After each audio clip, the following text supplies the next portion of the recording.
The metal doors of the diplomatic station slid open with a soft hiss. Commander Kexthara stepped through, her massive form casting a long shadow across the polished floor. She stood 8 feet tall, her body covered in natural armor plates that gleamed like black metal. Sharp claws extended from her fingertips, and her yellow eyes scanned the room with the confidence of a predator. Behind her walked 3 more Zephyrian warriors, each just as imposing. Their heavy footsteps echoed through the station corridors. Other aliens pressed themselves against the walls as they passed. Everyone knew about the Zephyrians. They had conquered 12 different species across 3 star systems. They were warriors, born and bred for battle. Kexthara smiled, showing rows of sharp teeth. This meeting would be easy. The humans had requested negotiations about mining rights in the Kepler system. She had read their files during the journey. Humans were a young species, barely 200 years in space. They had no great victories, no conquered worlds, no warrior traditions. They would submit quickly once they saw real strength. The main conference room was simple and clean. Large windows showed the stars beyond, and a long table sat in the center.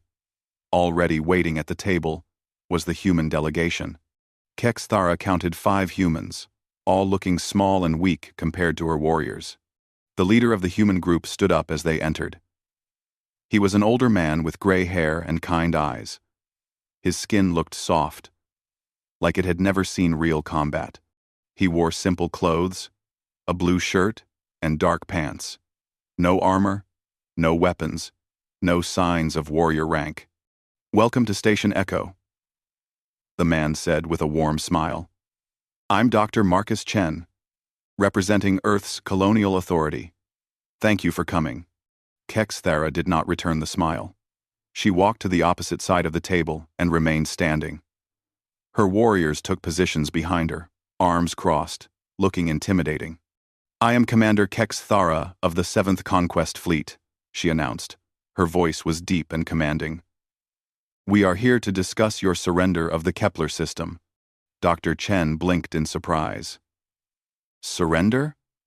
I think there's been a misunderstanding. We're here to negotiate a mining partnership. The system has enough resources for both our peoples." Kexthara laughed, a harsh sound that filled the room. "Partnership? With humans?" She looked at her warriors, who also began to laugh.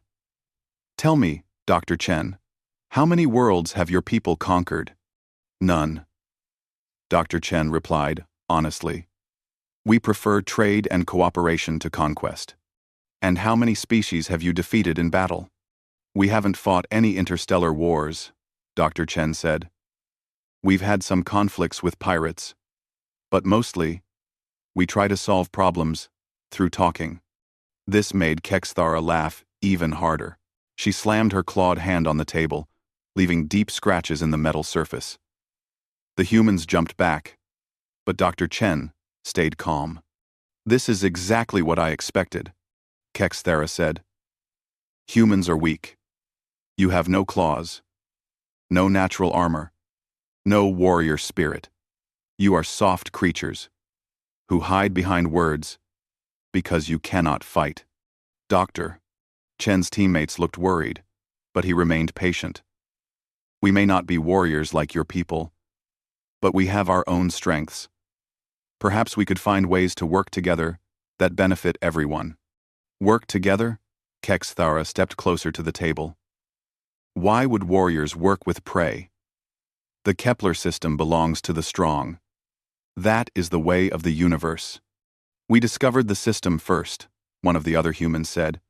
"Our survey ships found the mineral deposits 2 years ago." Kexthara turned her yellow eyes on the speaker. "Discovery means nothing without the power to hold what you find. Can your people defend that system? Can you fight for it?" The humans looked at each other nervously. Everyone in the galaxy knew about human military forces. They were small, poorly equipped, and had no real combat experience. Most species considered them harmless. "We have defense fleets," Dr. Chen said quietly. "Defense fleets?" Kexthara repeated mockingly. I have seen your ships, Dr. Chen. Small vessels with weak weapons. My flagship could destroy 10 of your ships without effort. Dr. Chen nodded slowly. You're probably right about that. Your technology is more advanced than ours in many ways. Then, you admit you are weak? I admit our ships are not as powerful as yours, Dr. Chen said carefully. But strength comes in many forms. Kexthara moved around the table until she stood directly in front of Dr. Chen. Her massive form towered over him. She could smell his fear, but something in his eyes confused her. He looked curious. Not terrified like most creatures when facing a Zephyrian warrior. What other forms? She demanded. Speed? We are faster than humans. Intelligence? We have conquered the stars while you barely crawled from your homeworld. What do you have that could possibly matter? Dr. Chen looked up at her without flinching. We adapt. Adapt? Kexthara's voice dripped with scorn. Everything adapts or dies. That is not special. Perhaps, Dr. Chen said. But we seem to be pretty good at it. The room fell silent except for the hum of the station's life support systems. Kexthara stared down at this strange little man, who refused to show proper fear. In her experience, weak species either fled or begged when confronted with Zephyrian power. Dr. Chen was doing neither. You know what I think, Dr. Chen? Kexthara said finally. I think humans should not be allowed to exist in this galaxy. You take up space that belongs to real warriors. The words hung in the air like a threat. The other humans shifted nervously. But Dr. Chen just nodded thoughtfully. That's certainly one perspective, he said calmly. Kexthara circled the conference table like a predator stalking prey. Her claws clicked against the metal floor with each step. The other humans watched nervously. But Dr. Chen remained seated, his hands folded calmly on the table. Change my mind? Kexthara repeated. How does a species of weaklings plan to do that? With more words? Dr. Chen adjusted his glasses and looked directly at her. We humans have learned that conflict rarely solves problems permanently. When we fight, we usually try to understand our opponent first. We study their strengths, their weaknesses, their motivations. Study? One of Kexthara's warriors snorted with amusement. We call it being smart, Dr. Chen replied. Sometimes the best way to win a fight is to avoid having one. Kexthara stopped pacing and slammed both hands on the table. The metal bent under the force of her blow. That is exactly the kind of coward thinking I expected from humans. Real warriors face their enemies with strength and honor. Dr. Chen looked at the damaged table, then back at her. And how has that approach worked for the species you've conquered? Are they better off now? Are your people? The question caught Kexthara off guard. In Zephyrian culture, might made right. Conquest was victory. And victory was all that mattered. She had never considered whether defeated enemies benefited from being conquered. They are alive, she said finally. That is more than they deserved after losing. But are they happy? Productive? Do they contribute to your empire? Or do they just submit because they have no choice? Kexthara's eyes narrowed dangerously. You question our methods? I'm trying to understand them. Dr. Chen said. My people believe that willing partners accomplish more than unwilling slaves. Your people believe many foolish things, Kexthara snarled. That is why you will never rule anything beyond your single world. Dr. Chen smiled slightly. We actually control 17 colonies now. But I understand the confusion. We don't usually advertise our expansion. This information surprised Kexthara. According to her intelligence reports, humans had maybe 5 or 6 settlements beyond Earth. 17 colonies suggested a much larger presence than the Zephyrians realized. Impossible, she said. Our scouts would have detected major human expansion. Would they? Dr. Chen asked. Our colonies don't look like military outposts. We build them to blend with local environments. We trade with neighboring systems instead of threatening them. Most species barely notice we're there until we've been neighbors for years. Kexthara felt a strange emotion she rarely experienced: uncertainty. If Dr. Chen was telling the truth, it meant human expansion was happening without anyone noticing. That seemed impossible, but the calm confidence in his voice was troubling. Even if that is true, she said, 17 tiny colonies mean nothing against the might of the Zephyrian Empire. We control 300 systems. Control is an interesting word, Dr. Chen observed. How many rebellions do you face each year? How many resources do you spend keeping conquered populations in line? 2. The questions hit close to home. The Zephyrian military spent enormous amounts of time and energy putting down uprisings. Recently, 3 different species had attempted coordinated revolts. It was becoming a serious problem. Rebellions are natural, Kexthara said defensively. The weak always test the strong. We crush them and maintain order. And then they rebel again, Dr. Chen said softly. Because forced submission breeds resentment. Cooperation breeds loyalty. Kexthara was getting tired of this philosophical discussion. Dr. Chen seemed to have an answer for everything, and his calm demeanor was irritating. She preferred enemies who showed proper fear. Enough talk, she declared.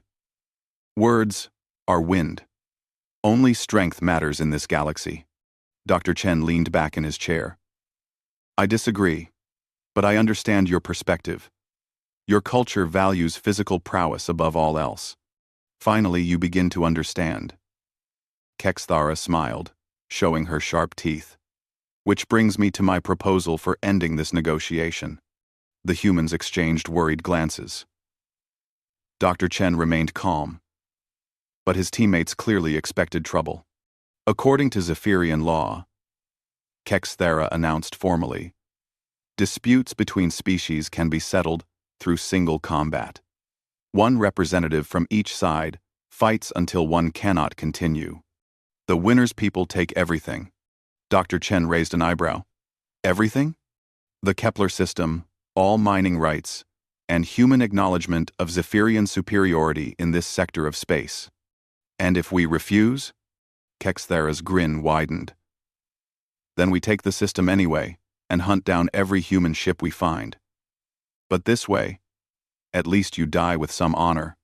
One of Dr. Chen's teammates leaned over and whispered urgently in his ear.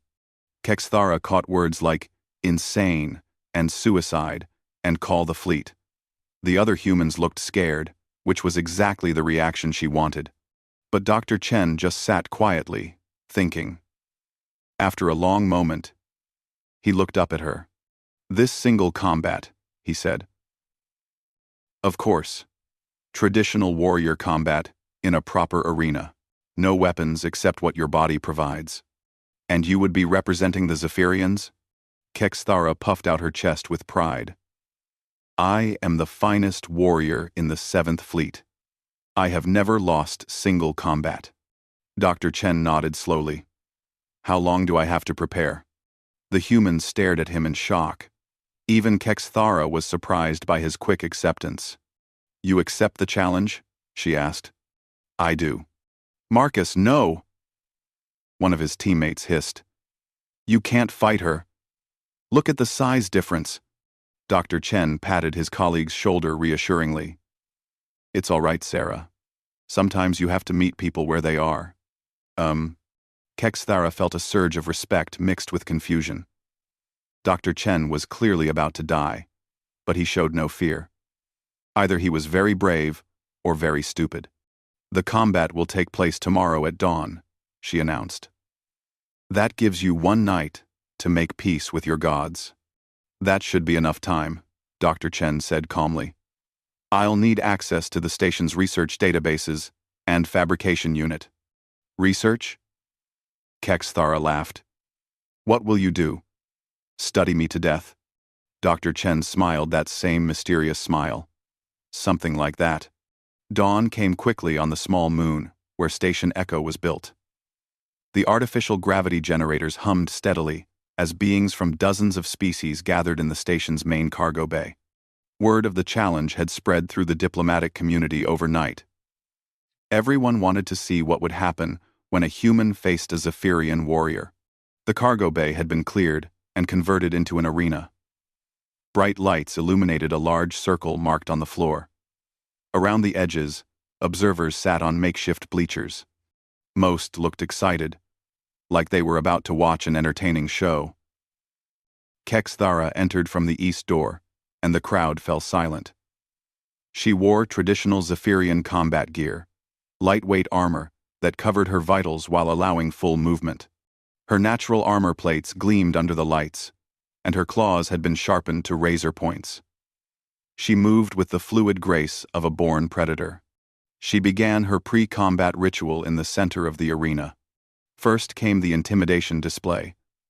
A series of roars, claw strikes at the air, and aggressive postures designed to frighten enemies before battle even began. Her movements were precise and powerful.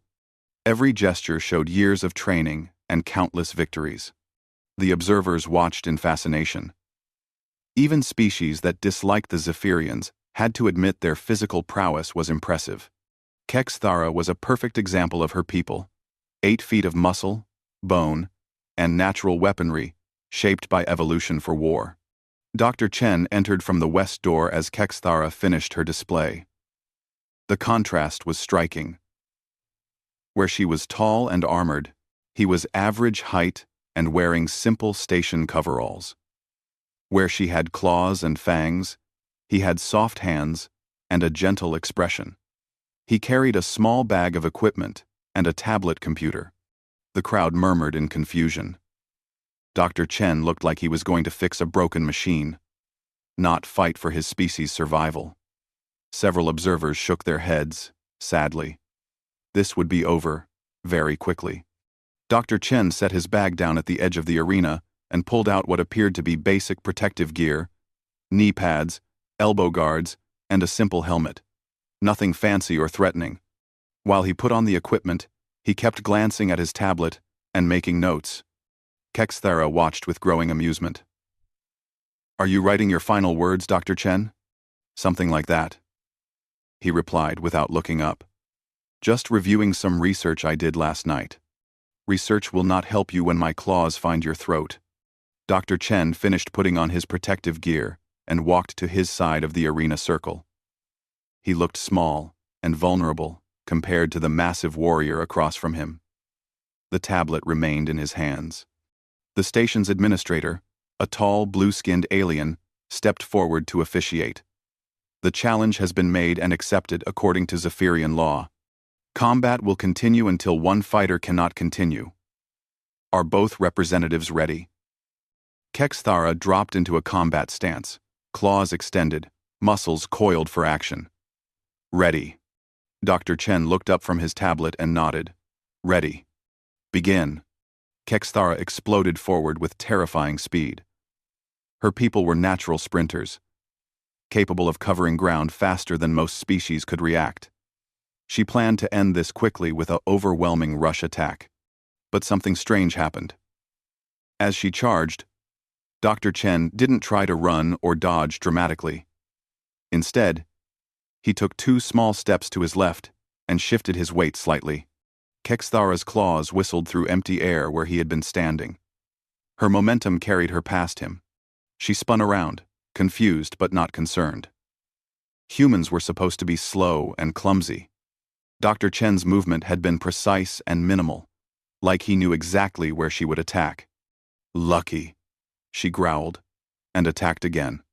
This time, she used a more complex assault pattern, AMM. Feint left, strike right, follow with a backhand swipe. It was a combination that had defeated dozens of opponents. But again, Dr.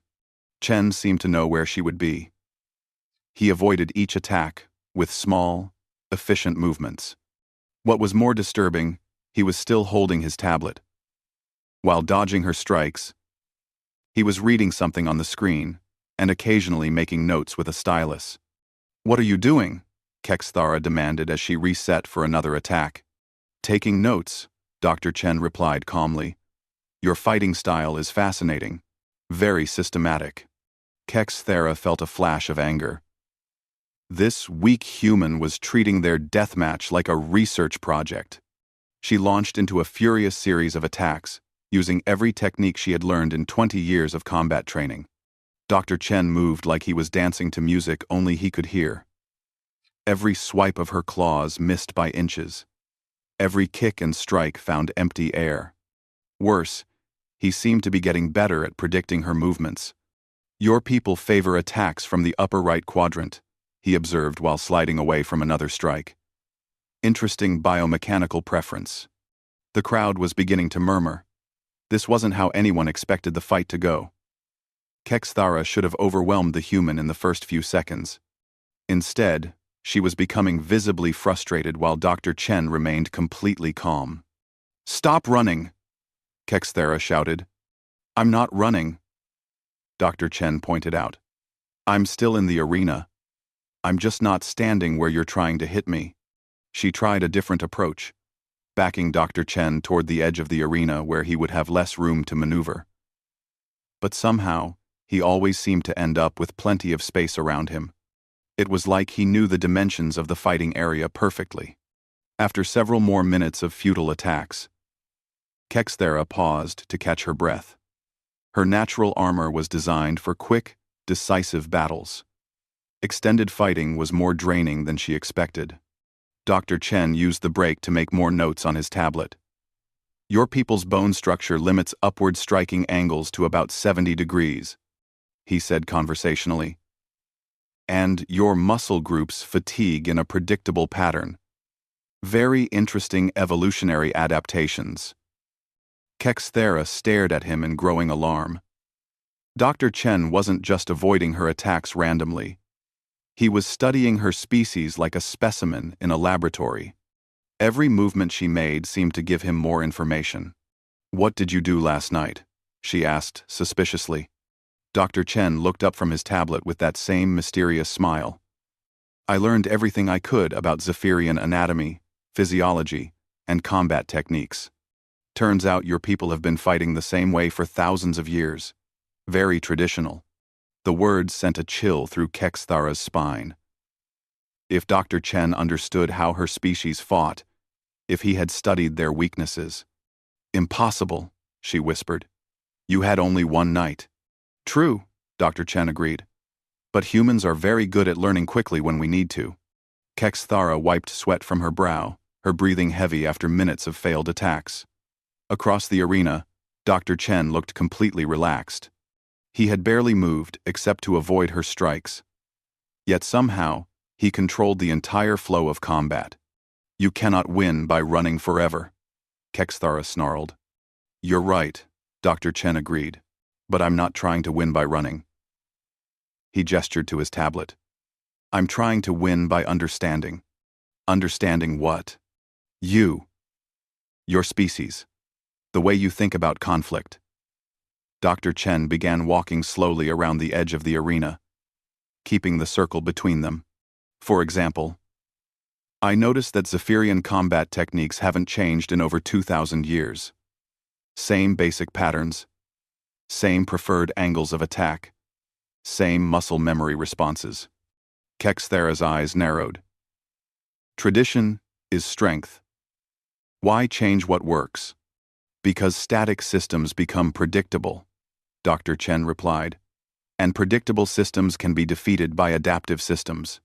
He reached into his equipment bag and pulled out a length of flexible cord with small weights attached at intervals. It looked like simple climbing rope, modified with metal clips. What is that supposed to be? Kexthara asked mockingly. A human weapon? Just a tool, Dr. Chen said. Last night, while studying your anatomy, I learned some interesting things.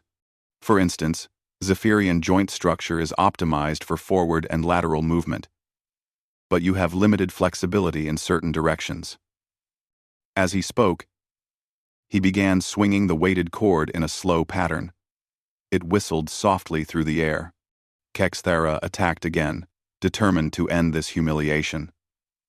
But now, Dr. Chen didn't just dodge, he moved with purpose. As she lunged forward, he stepped aside and flicked the cord toward her feet. The weights wrapped around her ankle, causing her to stumble. She recovered quickly and spun to face him. But Dr. Chen was already moving. The cord snapped back to his hands like it was alive. Your balance recovery time averages 1.3 seconds, he noted calmly. Slightly slower when your left ankle is impacted due to an old injury that healed improperly. Probably from combat training when you were young. Kexthara's blood ran cold. The old ankle injury was something only her closest combat partners knew about. How could this human have detected it? Impossible, she breathed. Not impossible. Observable. Doctor. Chen continued moving, the cord dancing in his hands. You favor that leg by about 3 degrees. Your stance compensates automatically, but it creates a slight weakness in your left side defense. To prove his point, he flicked the cord again. This time it struck exactly where he predicted. The spot where her compensated stance left a small gap in her guard. The weights bounced off her armor harmlessly, but the psychological impact was devastating. Kexthara realized that Dr. Chen wasn't just avoiding her attacks randomly. He was reading her like a technical manual, understanding every movement before she made it. This is how humans fight, Dr. Chen said, as he continued to circle. We don't rely on superior strength or natural weapons. We observe. We analyze. We find solutions. Solutions? Kexthara laughed bitterly. You think this is a problem to be solved? Every conflict is a problem to be solved, Dr. Chen replied. The question is whether you solve it through force or through understanding. He reached into his bag again and pulled out what looked like friction pads, the kind used for gripping tools in zero gravity. He attached them to his palms. Your claws are impressive, he continued, but they're designed for slashing attacks. They lose effectiveness against certain angles and materials. He held up his padded hands. These pads are made from the same material we use for spacewalk equipment. They grip smooth surfaces, but resist cutting. Kexthara snarled and launched herself forward with renewed fury. But now, when her claws struck, they slid harmlessly off Dr. Chen's protected hands. Worse, the pads allowed him to grab her wrists and redirect her attacks using her own momentum. Leverage points, he explained as he guided one of her strikes into empty air. Your muscle structure provides enormous power, but power without precision becomes a weakness when redirected properly. The crowd watched in stunned silence as the tide of battle shifted completely. What had begun as an expected slaughter was becoming a demonstration of human ingenuity versus alien strength. Your people fight with emotion, Doctor, Chen observed as Kexthara grew more frustrated. Anger, pride, intimidation. Those are powerful motivators, but they also cloud judgment. And how do your people fight? Kexthara demanded between attacks. With curiosity, Dr. Chen said simply. We want to understand our opponents so completely that defeating them becomes inevitable. He pulled a small device from his bag, a sonic emitter calibrated to specific frequencies. When he activated it, Kexthara's enhanced hearing was overwhelmed by a painful whine. She stumbled, clutching her head. Zephyrian hearing is adapted for detecting prey across vast distances, Dr. Chen explained as he turned off the device. But that sensitivity becomes a vulnerability when exploited correctly. Kexthara backed away, her confidence crumbling. Every advantage her species possessed was being turned against her. Dr. Chen hadn't just studied Zephyrian combat. He had studied Zephyrian biology, psychology, and culture. In one night? She asked desperately. You learned all this in one night? Doctor. Chen nodded. Humans are very good at processing information quickly when we're motivated. Your people have been fighting the same way for millennia. We had excellent historical data to work with, But how? Where did you find such detailed information? Dr. Chen's smile was almost apologetic. Your own people provided it. Combat recordings from conquered worlds, biological scans from diplomatic meetings, cultural analyses from trade negotiations. Zephyrians are very proud of your warrior traditions. You document everything. The horrible truth hit Kexthara like a physical blow. Her people's own pride had given their enemies the tools to defeat them. Every victory they had recorded, every cultural exchange they had participated in, had created a detailed manual for their own destruction. We never considered that someone would use our victories against us, she whispered. That's the difference between our species. Dr. Chen said gently. You see conflict as a test of strength. We see it as a puzzle to be solved. And puzzles always have solutions. Kexthara looked around the arena, seeing it clearly for the first time. Dr. Chen had never intended to overpower her. He had planned to understand her so completely that victory became inevitable. What happens now? She asked. Dr. Chen set down his equipment and faced her directly. Now you choose. We can continue this fight until one of us can't continue, or we can find a better solution. What kind of solution? The kind that benefits both our peoples, instead of just one. Kexthara stood in the center of the arena, her massive form trembling with exhaustion and something else. Fear. Not the simple fear of physical defeat, but the deeper terror of having her entire worldview crumble in a single morning. Dr. Chen watched her carefully, his equipment still in hand, but his posture non-threatening. Around them, the crowd waited, in absolute silence. Everyone understood they were witnessing something unprecedented. You want to continue? Kexthara looked at him, really looked at him, for the first time. The soft human, who had seemed so weak yesterday, now appeared completely different. She could see the intelligence in his eyes, the careful way he analyzed her every movement, the quiet confidence of someone who understood exactly what was happening. How long have your people been studying us? She asked. Officially? About 6 months, since we first requested these negotiations. Doctor. Chen set down his sonic device. Unofficially? We've been observing Zephyrian expansion for years. We study everyone we might encounter. Everyone? Every species we know about. It's just what we do. Doctor. Chen began gathering his equipment. Humans are curious by nature. We want to understand how other beings think, what they value, what they fear. Kexthara felt another chill. If humans had been studying all the major species in this region of space, they possessed knowledge that could reshape the balance of power completely. The rebellions, she said suddenly, the coordinated uprisings against our empire, those weren't random. Dr. Chen paused in his packing. We may have shared some information with oppressed populations. Cultural exchange is important. You armed our enemies with knowledge about us. We shared the same publicly available information I use today. Combat recordings, biological data, cultural analyses, information your own people had documented and distributed. Kexthara sank to one knee, overwhelmed by the implications. The Zephyrian Empire's recent troubles weren't random rebellions. They were the result of human intelligence being shared with conquered species. Doctor. Chen's people had been quietly undermining Zephyrian dominance for months or even years.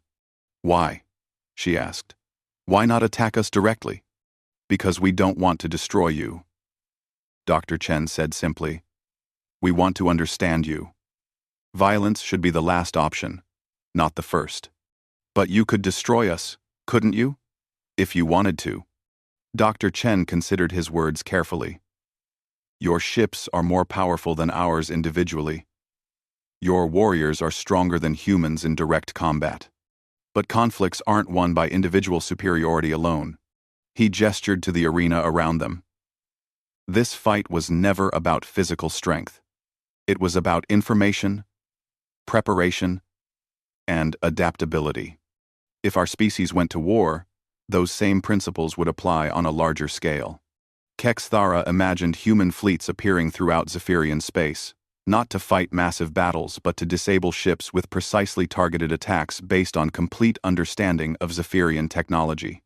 She pictured human agents coordinating rebellions on dozens of conquered worlds simultaneously, each uprising perfectly timed to exploit known weaknesses in Zephyrian occupation forces. The vision was terrifying because it was so plausible. You could have demanded our surrender months ago, she realized. You have enough information to cripple our empire. Surrender is submission, Dr. Chen replied. Submission breeds resentment, and resentment breeds future conflict. We prefer cooperation. Cooperation with people who have conquered 12 species? Dr. Chen shrugged. People change. Circumstances change. The Zephyrian Empire exists because your people believe strength is the only thing that matters. But what if you discovered other forms of strength? Kexthara looked at her own claws, still sharp and dangerous, then at Dr. Chen's soft hands holding advanced tools and knowledge. Which was really more powerful? What are you proposing? A real partnership in the Kepler system. Joint operations that benefit both species. Cultural and technological exchange. A chance for Zephyrians to learn new approaches to problem solving. 2. And in return, humans gain a strong ally, and Zephyrians gain new perspectives on strength. Dr. Chen offered his hand to help her stand. Plus, we avoid a war that would hurt both our peoples. Kexthara stared at the offered hand. According to every tradition of her people, she should reject help from someone who had defeated her. But Dr. Chen hadn't really defeated her. He had shown her a different way of thinking about victory itself. Slowly, she reached out and grasped his hand. His grip was firm despite his lack of natural weapons. As he helped her to her feet, she felt something she had never experienced before: respect for a non-warrior. The other Zephyrian commanders will not understand this, she warned. They will see cooperation as weakness. Then we'll help them understand, Dr. Chen said. The same way I helped you understand. With patience, information, and demonstration. You think you can change an entire warrior culture? Dr. Chen smiled. I think cultures change themselves when they discover better alternatives. We'll just provide the information. Kexthara looked around the arena at the crowd of observers. Beings from dozens of species had watched a human defeat a Zephyrian warrior without violence, without superior strength. Simply through understanding and preparation. Word of this would spread throughout the galaxy. My people pride themselves on being quick learners in combat, she said slowly. Perhaps it's time we learned some new things. Learning is always possible. Dr. Chen agreed. That's one of the things I admire about your species. You adapt quickly when you need to. Is that what humans told the species who rebelled against us? That they could learn to fight back? We told them they had options besides submission or destruction, just like I'm telling you now. Kexthara felt a strange emotion growing in her chest. Hope. For years, she had watched her empire struggle with endless rebellions and resource drains. The Zephyrian way of ruling through fear and force was becoming less effective every year. Maybe there was another way. This partnership you propose, she said. Would it include sharing human methods of analysis and problem solving? If you're willing to share Zephyrian methods of rapid adaptation and tactical thinking, Dr. Chen replied. For the first time since entering the arena? Kexthara smiled genuinely. Dr. Chen, I think this negotiation is going to be much more interesting than either of us expected. RD. The crowd erupted in surprised murmurs as the two former opponents walked together toward the arena exit. The fight was over, but both participants had won something more valuable than victory. They had found a path toward mutual understanding. As they reached the door, Kexthara turned to Dr. Chen one more time. When you studied my people last night, what impressed you most? Dr. Chen thought for a moment. Your capacity for growth. Zephyrians learn faster under pressure than any species I've encountered. That's a form of intelligence, not just strength. Kexthera nodded slowly. She was beginning to understand why humans had succeeded where so many others had failed. They didn't just see enemies or allies. They saw potential in everyone they met. Dr. Chen, she said as they left the arena, I think my people have much to learn from yours. And I think the galaxy will be more interesting when they do.